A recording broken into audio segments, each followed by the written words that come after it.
Good day. On 28th July 2021, the Russians and the Americans sat down in Geneva to talk about strategic stability. This is a dialogue between Russia and the United States, which was initiated by the President Biden and which was agreed by the Russian and US presidents at the meeting they had in June in Geneva. It was agreed at that time that the two countries would in fact start to talk about strategic stability and that they would start to do so soon.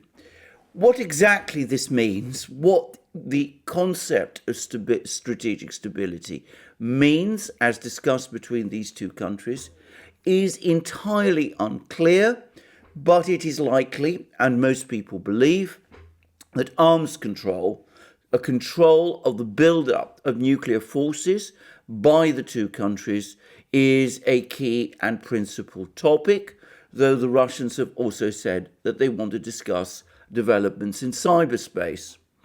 Well, if it is, in fact, a discussion that's going on in Geneva about arms control, that is entirely to be welcomed. But I would say that the muted response to the start of these talks in Geneva is a reflection of the extraordinary change that has taken place in general perceptions around the world around this issue.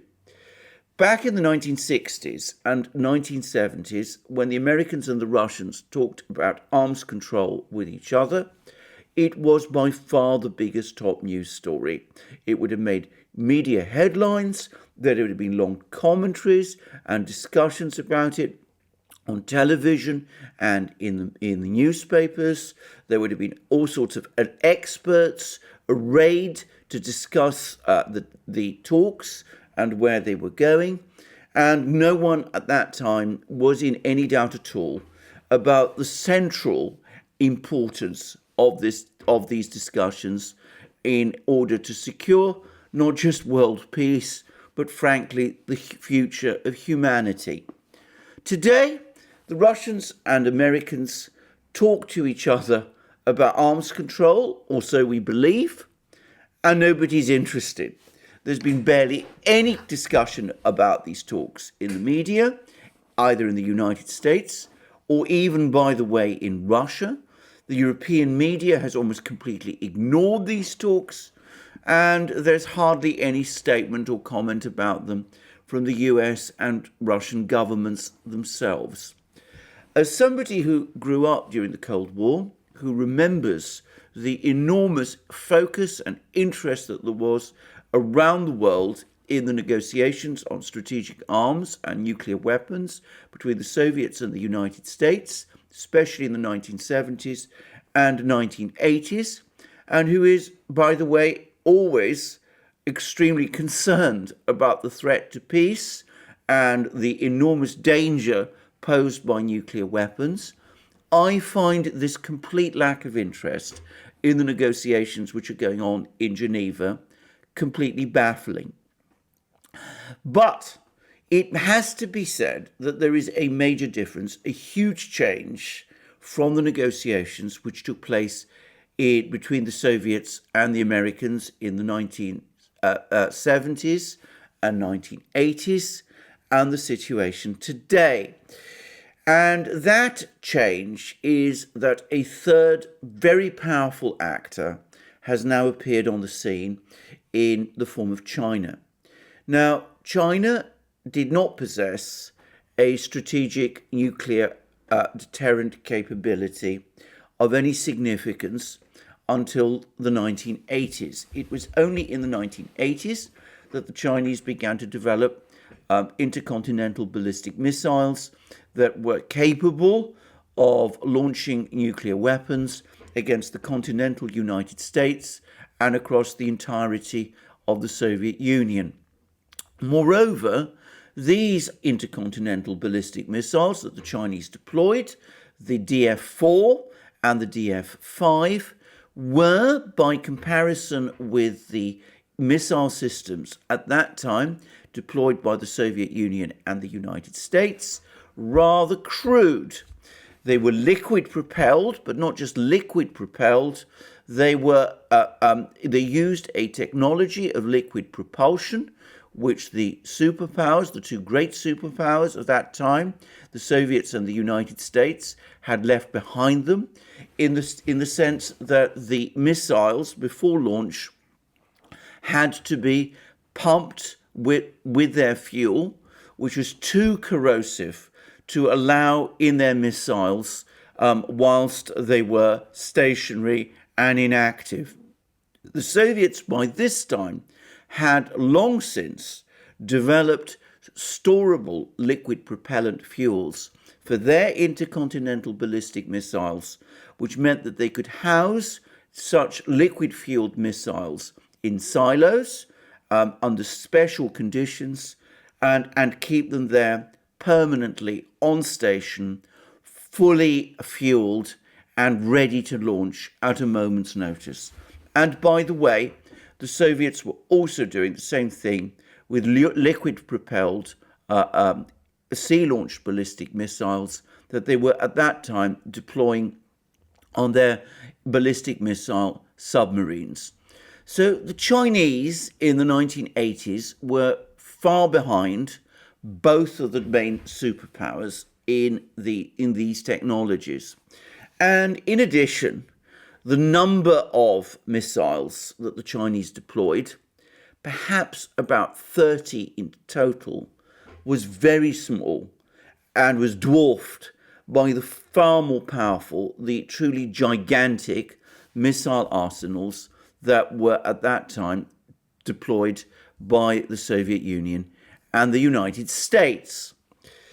Anyway, things have not remained stationary, and since then, China has developed to an extraordinary and remarkable degree.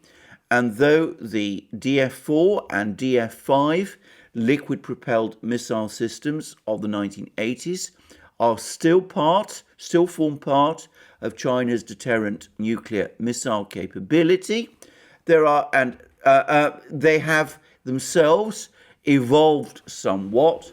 And in the case of the DF-5, they are able to launch apparently up to 10 warheads, 10 multiple entry warheads, making them much more effective and efficient systems than was the case in the 1980s. They are still, however, constrained by the fact that they have to be fueled up before they can be launched, a process which apparently can take hours. However, the Chinese have been busy in other fields, and they have been able to develop solid fuel technologies for some of their missile systems, and they are now able to deploy a significant range of new solid fuel missile systems which do not need to be fueled up before launch.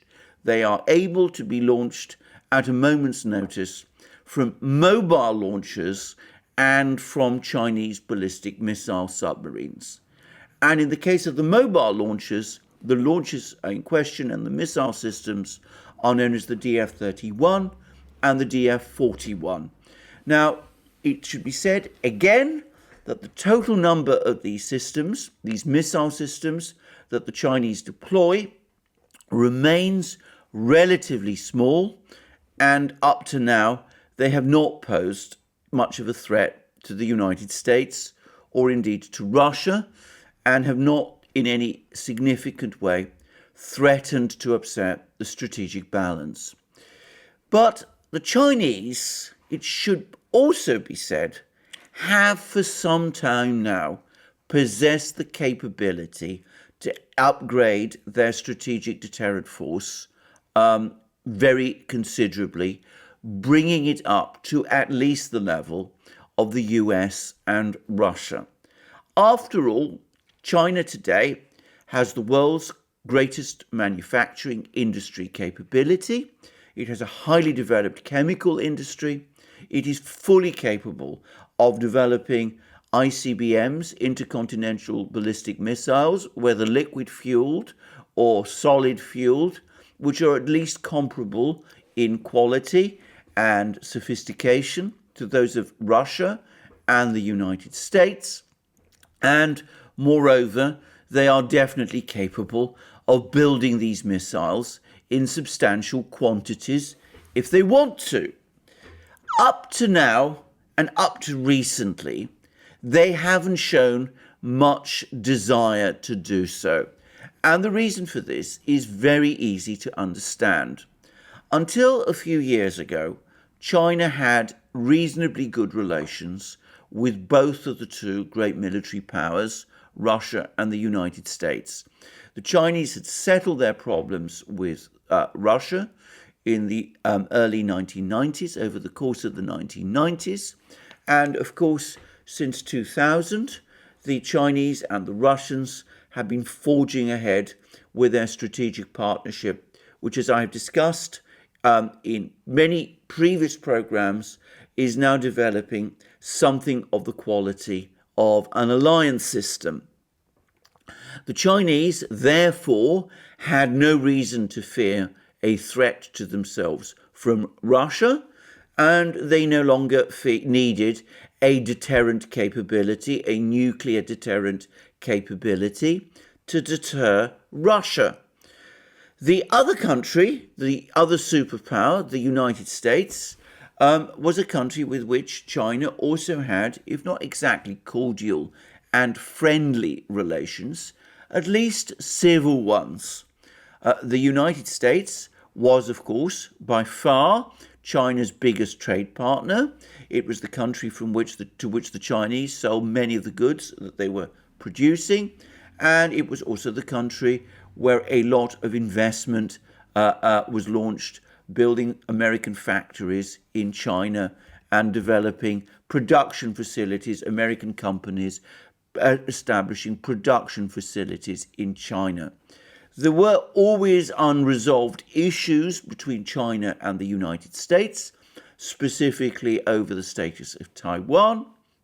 But until relatively recently, these issues were contained and did not achieve a bitter and confrontational character.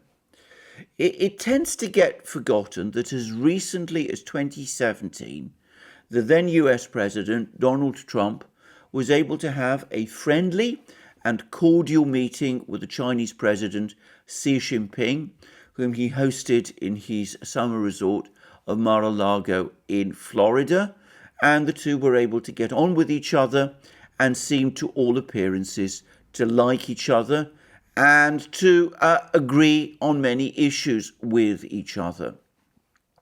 There were growing issues at that time between the Chinese and the Americans, but they were essentially confined to economics and trade issues, and they didn't seem to suggest a general escalation, a general poisoning of the overall relationship between the two countries.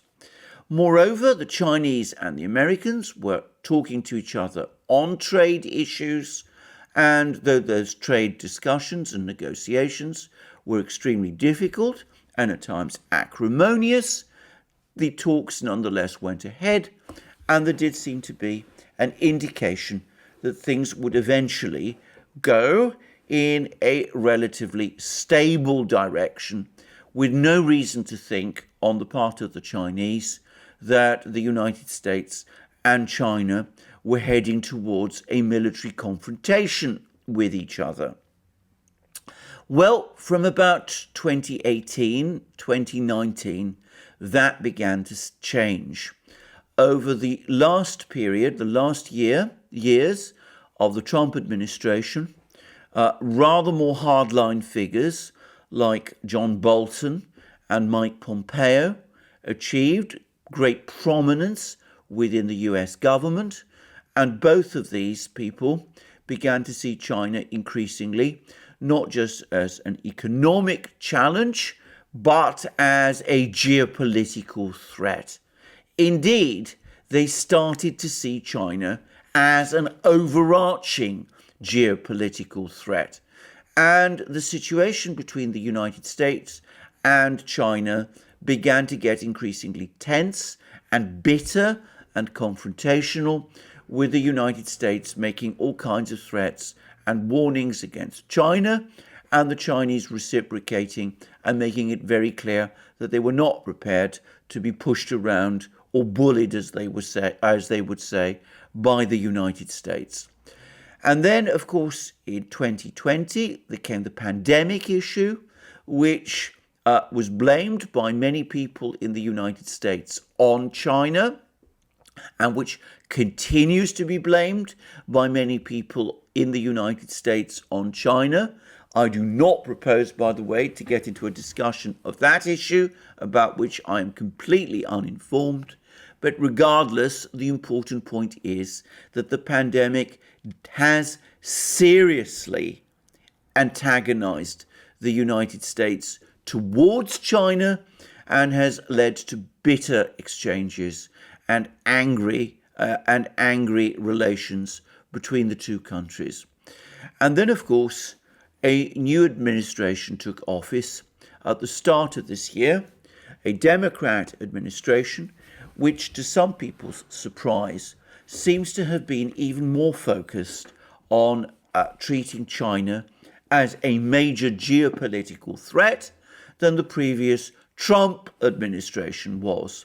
So we've now had bitter exchanges between the Americans and the Chinese, first in Anchorage and then in Tianjin. I've discussed those extensively in programs for this channel, and they've increasingly been war games and exercises carried out by the United States, which have considered and looked at the possibility of war with China, especially over the defense of Taiwan.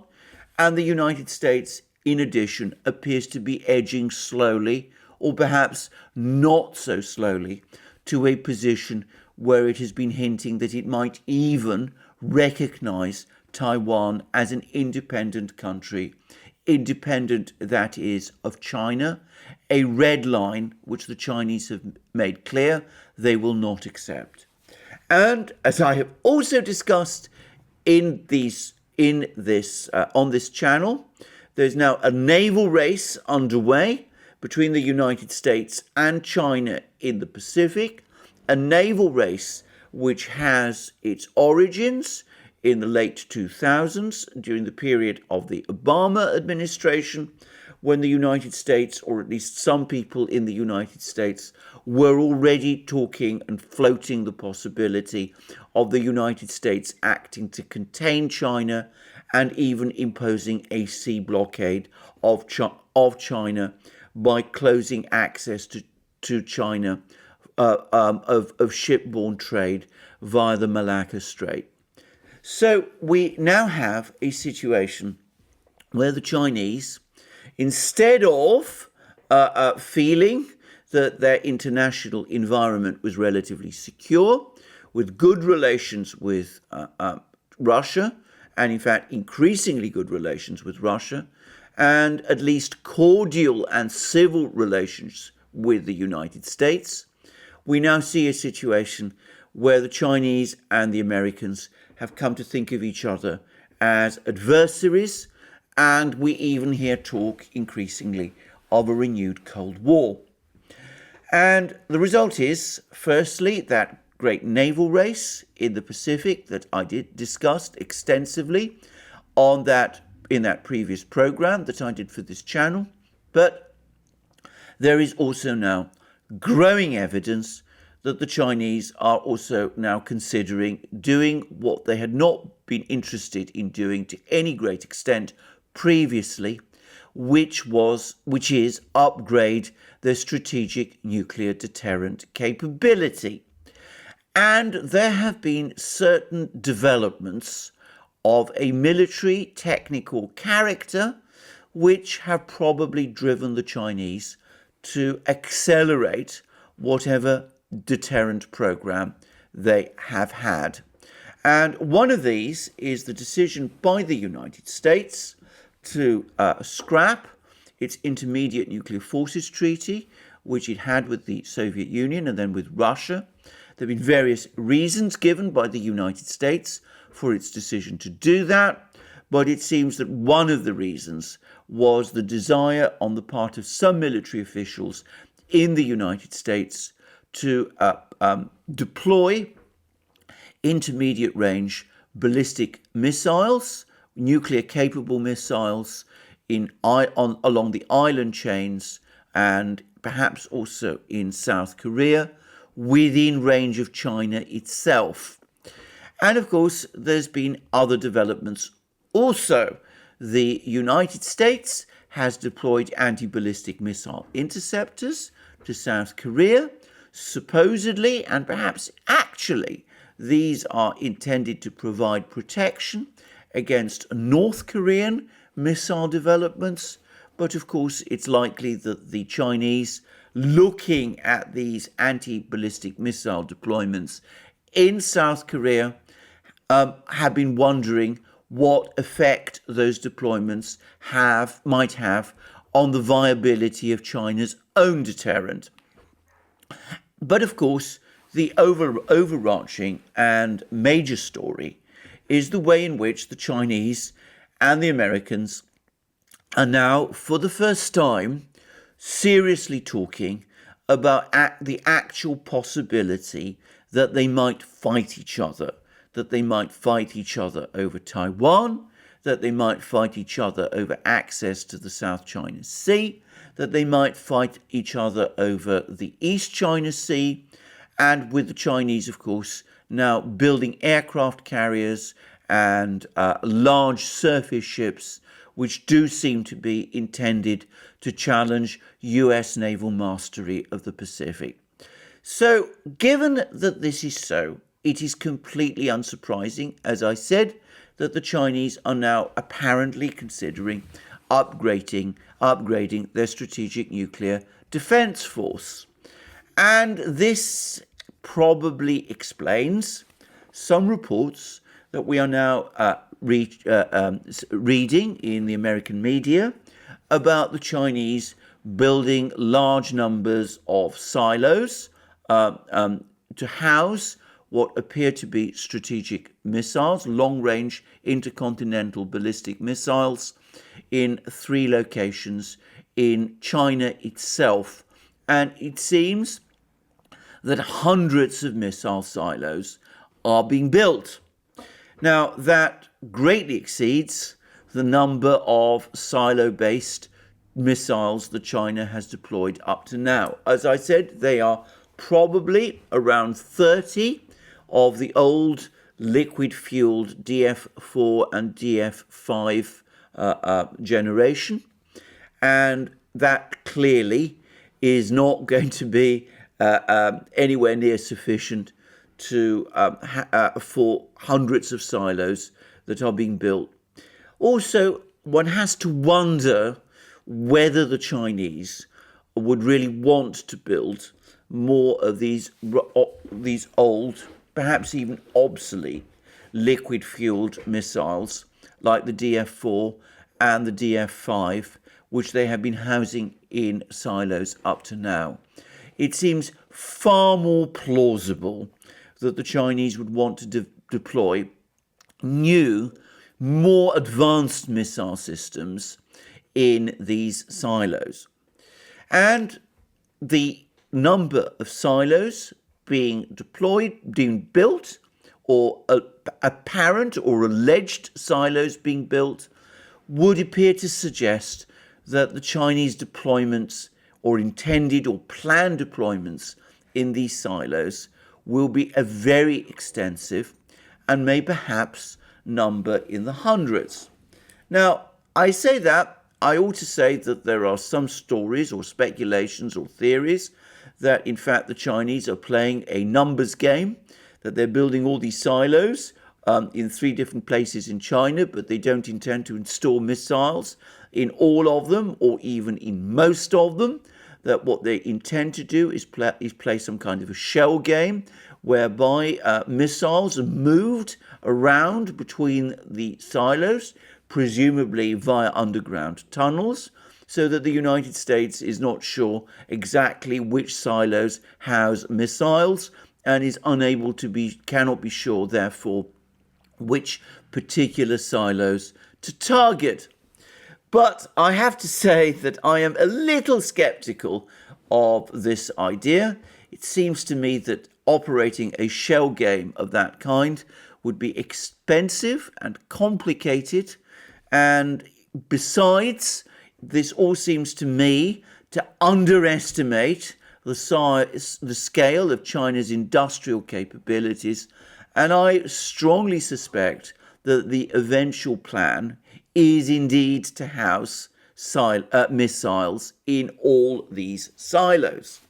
Now, why would the Chinese want to have silo-based missiles when they already have road-based mobile ICBMs like the DF-41 and the DF-31, even though they have those systems only in limited numbers?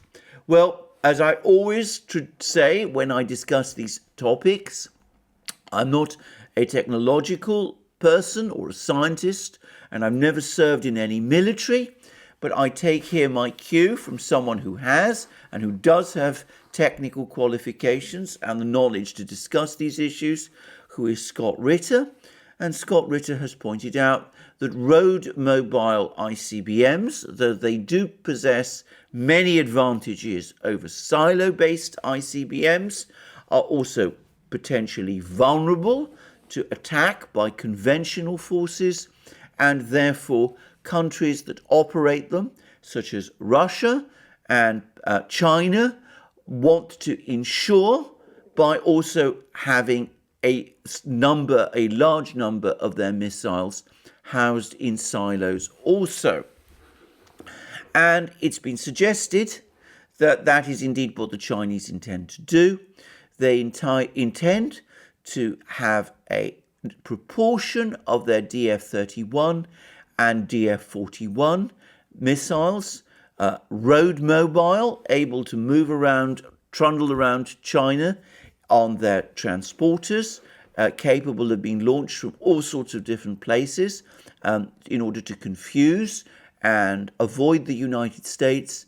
But they also intend to plant many of these missiles in their silos, in these newly built silos, giving the China a strategic defense force in depth, one which is capable of withstanding the United States and which is perhaps able to match the United States missile for missile.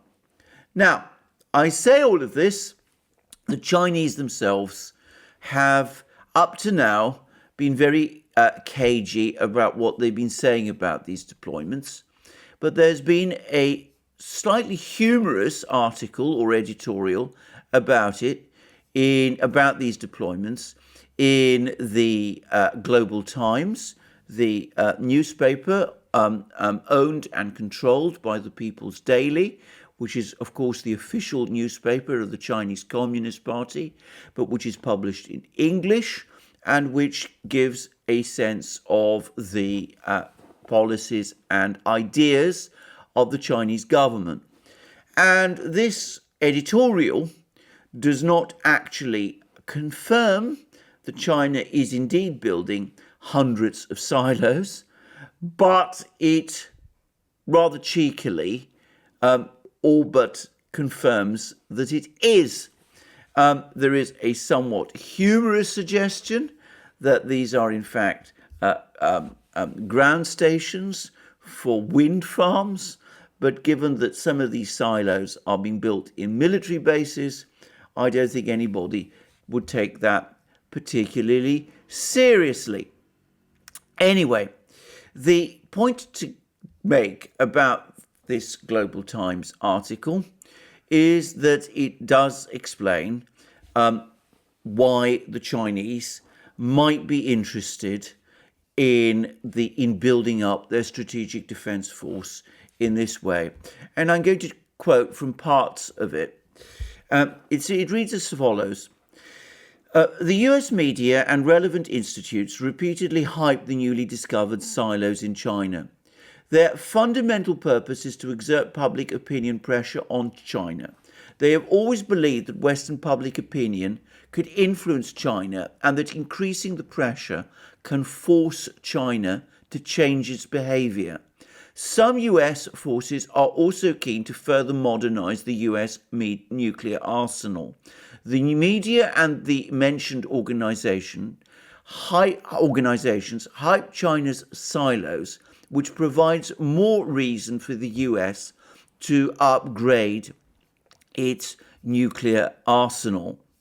However, Washington needs to be clear that in an era when China's economic and technical capabilities are abundant, the US's implementation of a policy with strong pressure and the resulting increased risk of a China-US strategic collision will inevitably bring a sense of urgency for China to intensify the building of its nuclear deterrent. The US, the country with the strongest military forces in the world, is worried that its nuclear deterrent is not sufficient. They should put themselves in China's shoes and consider what China's strategic concerns will be. Don't we have many more reasons to make our own nuclear arsenal stronger? In the face of some extreme US politicians' repeated provocations and the US's arrogance in the South China Sea and the Taiwan Straits, China must take resolute countermeasures against the US's arrogance. It should force the US to maintain restraint at moments and localities that may lead to a military confrontation between China and the US and make efforts to avoid conflicts. China's building of its strength must convince the US that if and when a war breaks out at China's doorstep, the United States will never win. China's strength is sufficient to support us in combating any escalation of the conflict until the provocateurs are defeated in the future. Americans should know, as clearly as the Chinese do, about what level of nuclear power China really needs to build. It would be a nuclear force strong enough to make the United States, from the military to the government, fear. To a significant degree, it could participate in shaping US public opinion towards China. The dynamic equilibrium will be achieved when the radical elites in the US completely lose the courage to even think about using nuclear weapons against China, and when the entire US society is fully aware that China is untouchable in terms of military power. Now, I have to say, reading those comments in Global Times, and again, I reiterate that Global Times, were perhaps not exactly an official newspaper of the Chinese government, is nonetheless a newspaper which is very close to the Chinese government and which is known to express its views.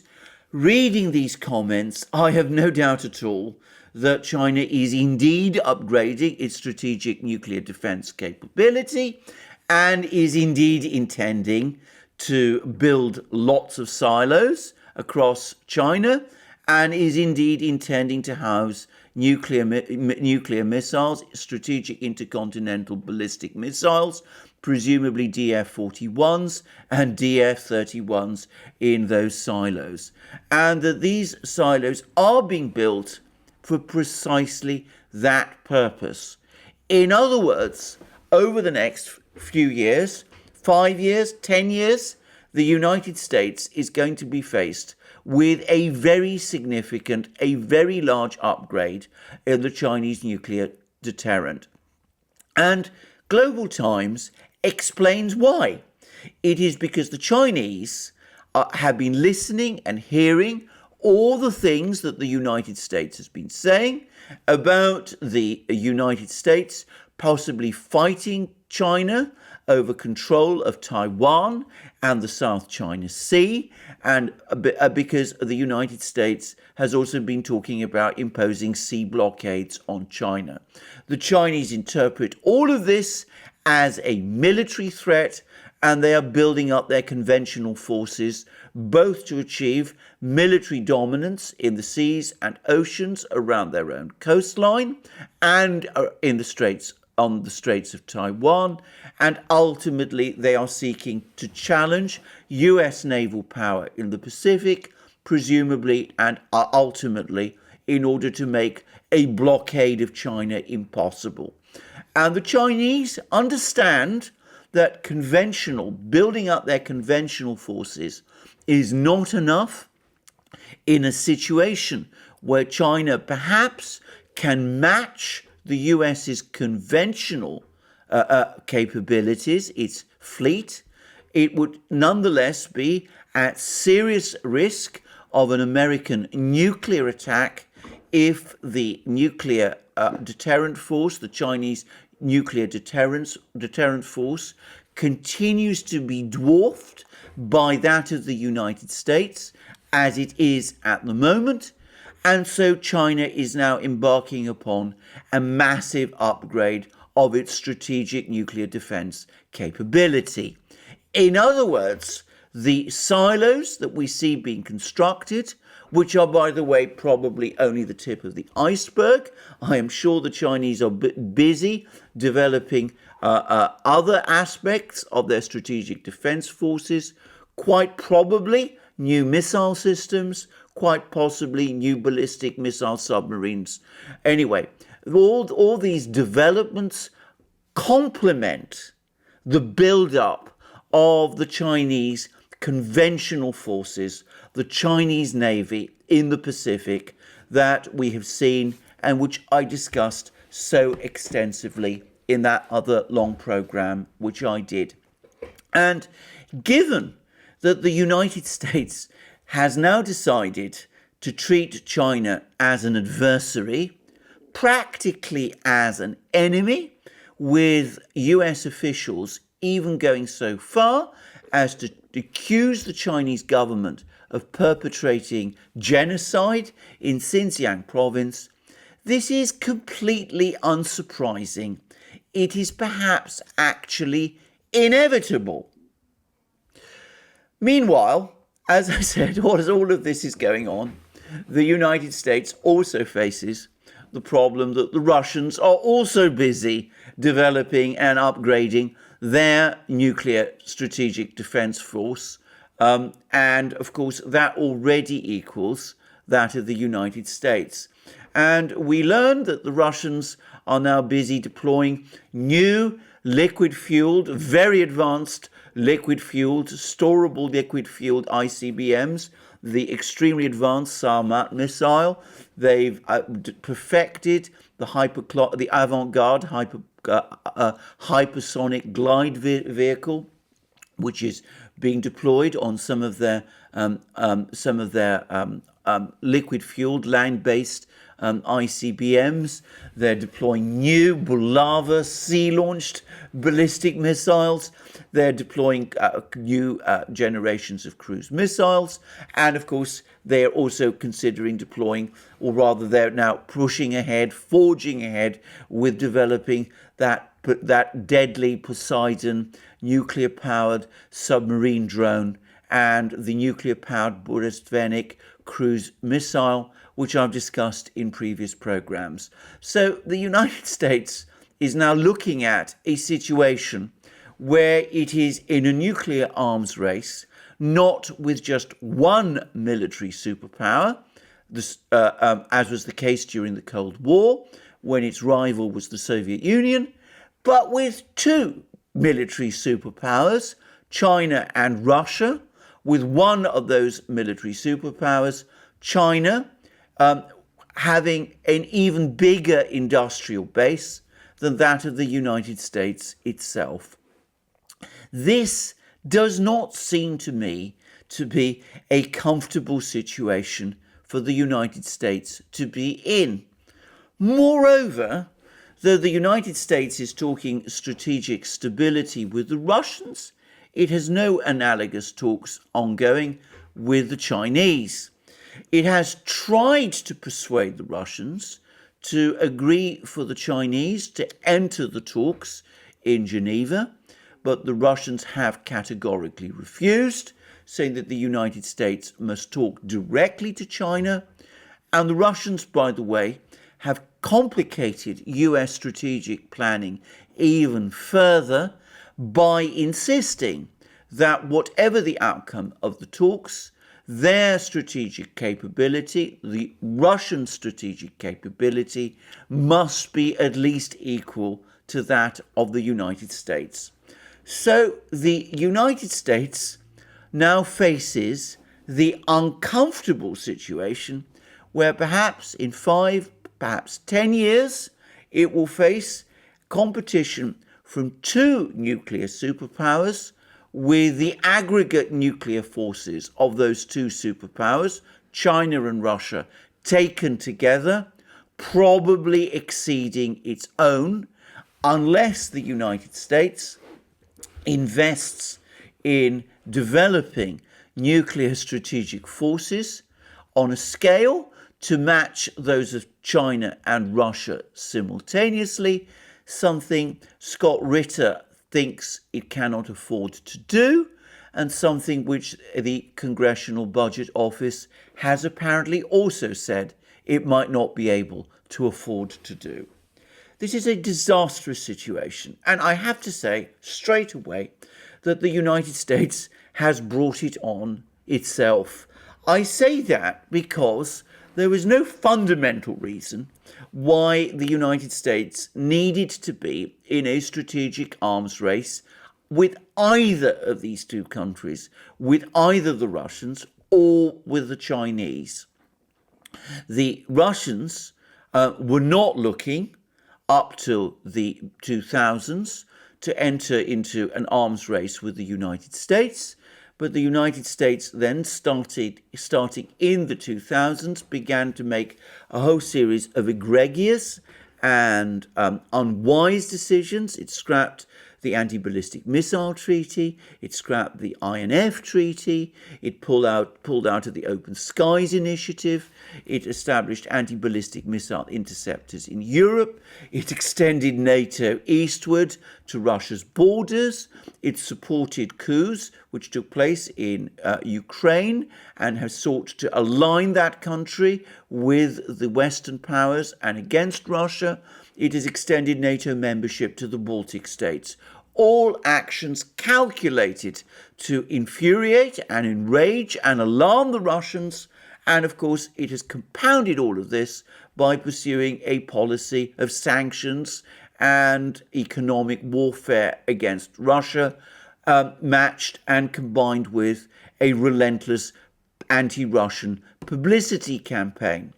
And with China, it has evolved from a position where it had legitimate economic and trade grievances against China to a position where it is now treating China as a geopolitical threat and ally, which is provoking the Chinese, as Global Times has said, to take these steps to upgrade its nuclear forces. So what does the United States do in this situation? Well, I've discussed in various programs why I think that the Chinese-Russian geopolitical partnership, the grand strategic partnership for the new era, as the Chinese like to call it, is here to stay. Why I believe that hopes and expectations on the part of some people in the West that this partnership between China and Russia will collapse is wishful thinking. I should add that on the Duran, Alex Christoforou, my colleague, and I have had an excellent programme, a wonderful programme with a scholar, Glenn Deason, in which he has also discussed at length why this strategic partnership between Russia and China is real and destined to evolve, and is now also developing economic and trade aspects with the economic reintegration, or rather integration, of the Eurasian continent. So it's not, I think, feasible for the United States, as many people think, to try to pick the Russians and the Chinese and to off one by one, to play them off against each other in the way that Nixon and Kissinger were able to do so successfully back in the 1970s. That sort of diplomacy today is impossible. It has no future. At the same time, for the United States to match the nuclear developments, the nuclear deployments in both Russia and China simultaneously would be prohibitively expensive. So what does the United States do in this situation? Well, I'm going to make a suggestion, and again, it seems to me that it is a suggestion that many people in the West are going to be unhappy with, but it seems to me it is the only realistic one. And that is that just as the United States should try to negotiate naval limits with the Chinese and the Russians, it obviously needs to do the same with respect to strategic forces, and it should quietly accept the fact that Russia and China now form a bloc, and that the balance that should be sought should be one not between the United States and individual countries, but between the United States and its bloc and the Russian and Chinese bloc. That means doing something that the United States has always up to now resisted, which is agree to the inclusion of the deterrent capabilities of Britain and France, and by the way, Israel also, in the strategic calculations and agreements that have been reached by the various sides. Moreover, I'm going to say further that I think that it's going to be extremely difficult to actually form or agree a treaty, because I cannot imagine that the Russians and the Chinese would ever agree to a treaty which left either of these countries in an inferior position to the United States. This would not be a treaty, it would be an informal agreement whereby the United States and its allies, Britain, France, Israel, and the rest, would quietly agree that they would have roughly the same number of missile systems and nuclear warheads as the Russians and the Chinese have between them, but that there would be a general and tacit acceptance that the United States and the Russians and the Chinese would not take certain steps towards each other which would be considered destabilizing. So the Russians, for example, might agree to limit their deployment of Poseidon nuclear-powered underwater drones, and the Americans, in return, might agree to dismantle or at least limit the scale of the anti-ballistic missile interceptors they have deployed in Europe. It would have to be an informal agreement. It would not be the kind of strong treaties that the United States previously negotiated with the Soviet Union in the heyday of Deterrent in the 1970s and during the Gorbachev-Reagan era of the 1980s. But then again, how strong ultimately were those treaties? We saw that the United States scrapped all of them, so perhaps realistically an informal agreement would be no weaker than those treaties were. But regardless, it seems to me that the United States and its allies need to start making certain significant concessions, both to the Chinese and the Russians, and they need to also think about the general tenor of the dialogue that they are conducting against those countries.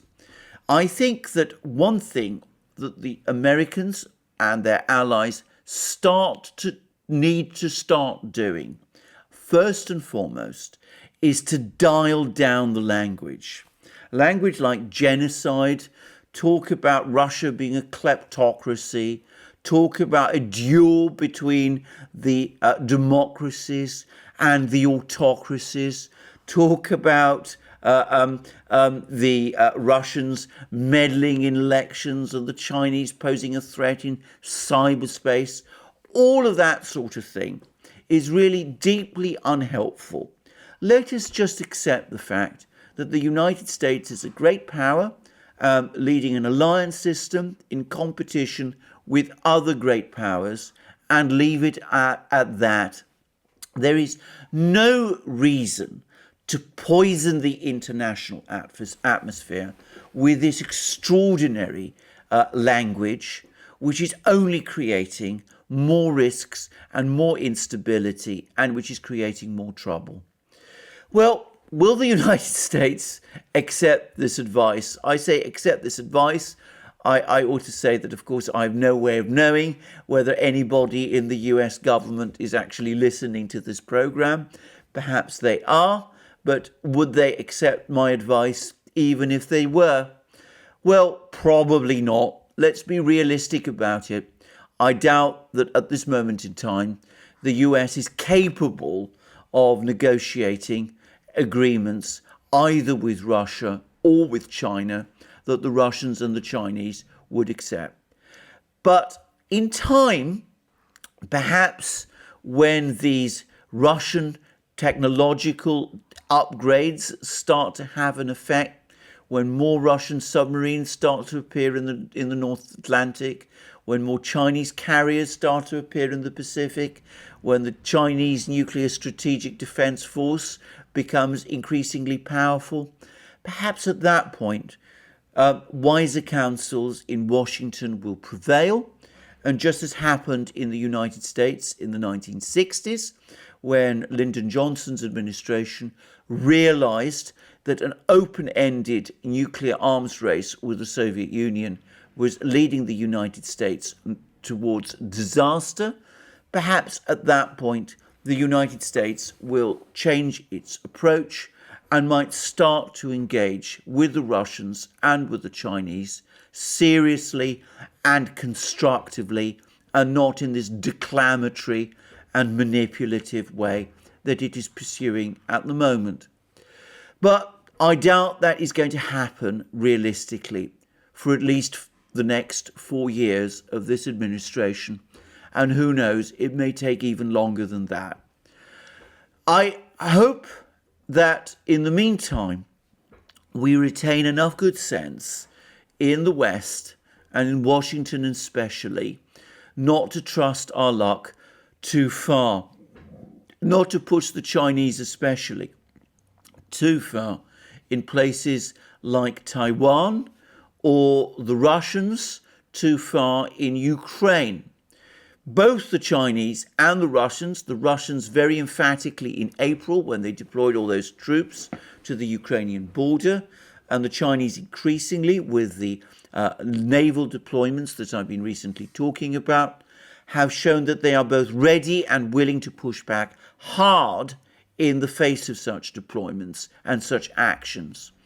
And I hope that the United States, as I said, does not trust its luck, being tempted perhaps by the thought that it still has a strategic nuclear window to act before the Chinese nuclear deterrent force reaches that critical mass which makes such adventures impossible and reckless. Well, we will see. It has to be said that there isn't much sign so far of that sort of good sense in Washington.